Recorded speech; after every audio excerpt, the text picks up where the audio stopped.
پیارے دوستو، آج کی اس ویڈیو میں ہم آپ کو اللہ تعالیٰ کا اپنے بندوں سے شکوہ اور گلے کے بارے میں بتائیں گے کہ اللہ تعالیٰ اپنے بندوں سے قیامت کے دن شکوہ کرے گا۔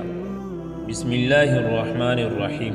اللہ تعالیٰ کے نام سے شروع جو بڑا مہربان اور نہایت رحم کرنے والا ہے۔ پیارے دوستو، اللہ تعالیٰ کی ذات پاک ہے اور اللہ تعالیٰ پاکیزہ لوگوں کو پسند فرماتا ہے، اور پاکیزہ لوگ وہی ہوتے ہیں جو خود کو گناہوں سے بچا کے رکھتے ہیں۔ حضرت ابو ہریرہ رضی اللہ تعالیٰ عنہ سے روایت ہے، وہ فرماتے ہیں کہ رسول اللہ صلی اللہ علیہ وسلم نے فرمایا، بے شک قیامت کے دن اللہ تعالیٰ فرمائیں گے، اے آدم کی اولاد میں بیمار تھا، تو نے میری عیادت نہیں کی۔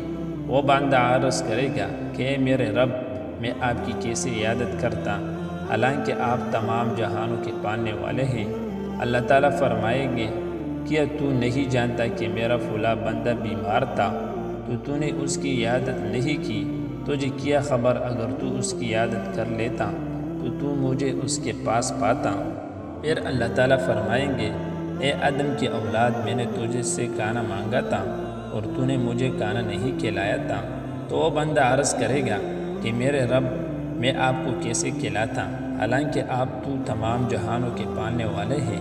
تو اللہ تعالیٰ فرمائیں گے، میرے فلاں بندے نے تجھ سے کھانا مانگا تھا اور تو نے اس کو کھانا نہیں کھلایا تھا، تجھے کیا خبر، اگر تو اس کو کھانا کھلا دیتا تو اس کو میرے پاس پاتا۔ پھر اللہ تعالیٰ فرمائے گا، اے آدم کی اولاد، میں نے تجھ سے پانی مانگا تھا، تو نے مجھے پانی نہیں پلایا تھا۔ وہ بندہ عرض کرے گا، اے میرے رب، میں آپ کو کیسے پانی پلاتا، حالانکہ آپ تو تمام جہانوں کے پالنے والے ہیں۔ تو اللہ تعالیٰ فرمائیں گے کہ میرے فلاں بندے نے تجھ سے پانی مانگا تھا، تو نے اس کو پانی نہیں پلایا تھا، اگر تو اس کو پانی پلا دیتا تو اس کو میرے پاس پاتا۔